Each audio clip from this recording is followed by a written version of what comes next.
Hey guys, in this video, I'll guide you through how to add extension in Chrome. Alright, so let's begin with the video.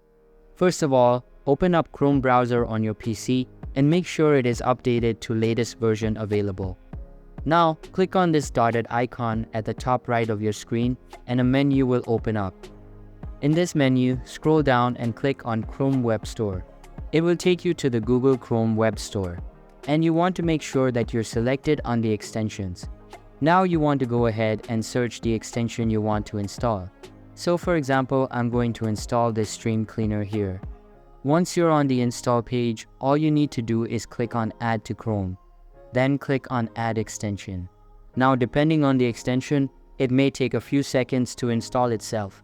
And some are different to others, so it might prompt you to open up a new tab like this was done signing to an account and activate it.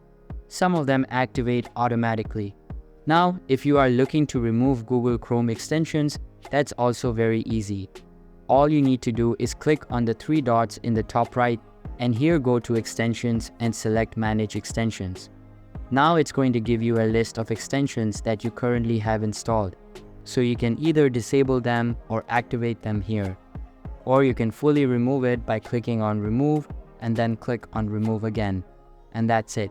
So that's basically how you can add extension in Chrome. So that's all for this video. If you find it helpful, consider subscribing and giving this big thumbs up. And I'll catch you in the next one. Thanks.